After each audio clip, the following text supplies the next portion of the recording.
sayings by the previous Lubavitcher Rebbe. It says in the Talmud, it says if you throw a stick into the air, it's a the it's a midrash. I'm sorry, it's not the Talmud. It says if you throw like you pull, let's say something from the ground, a tree. It's got all these roots, so the roots are heavy, right? So if you throw like a young tree into the air, it'll fall down on the root side first because it's the heaviest side. So the roots come first. Huh? So it says same thing with the Jew. Our fathers, the holy Rebbes, they gave roots to the Hasidim. What's the roots? They gave they are the roots. They gave an infinite inheritance to all of their followers, that the children throughout the generations, no matter where they are, will have that same root, which came is the attachment of the innerness of the heart to the Rebbe's. At times, this is covered. Sometimes it's concealed.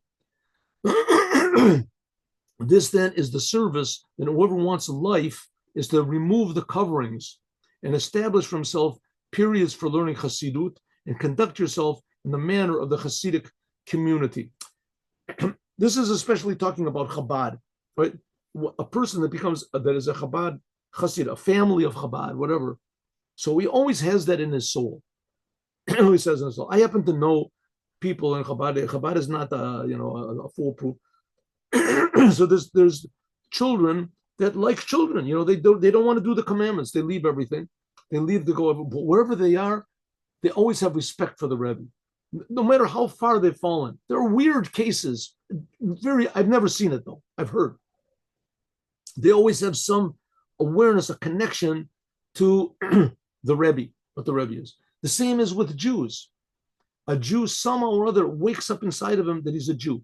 In communist Russia, as soon as the Iron Curtain fell, and Chabad started going in to this, there's a lot of older people, 70 years old, 80 years old, and they said, as soon as they found out that they're Jewish, that their mother was Jewish, they wanted to make a circumcision.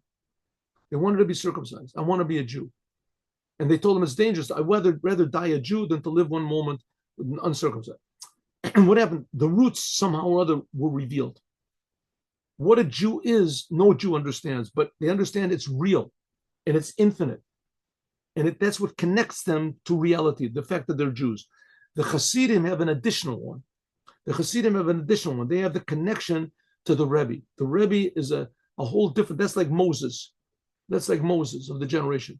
When the Jewish people sinned with the golden calf, God was there. The Jewish people knew they were Jews, they did everything, and they made excuses how it was okay to serve the idols, right? This is the God that took us out of Egypt. We're not going against the first commandment, right? The golden calf. They made excuses. They knew they were Jews, but they forgot the connection to Moses. As soon as Moses came down, then wow, it was all different. So it's the same thing with people that they're connected in Chabad to the Rebbe's, as the connection to the Rebbe, remembering the connection to the Rebbe. That's something totally different. It's a deeper, more, how do you say, more I can't think of the word. What's the word? More compelling connection to the Creator. So every person in Chabad that was ever in Chabad, no matter how far away we came, it always falls back on its roots. The stick always falls back on its roots. Okay. Now, that's, by the way, is what Mashiach is going to do. Mashiach is going to waken up the roots of every Jew, that all the Jews are going to fall back to the roots, and they'll all wake up to start doing Torah and the commandments. That's what a Jew is. Torah and the commandments. Okay. And now,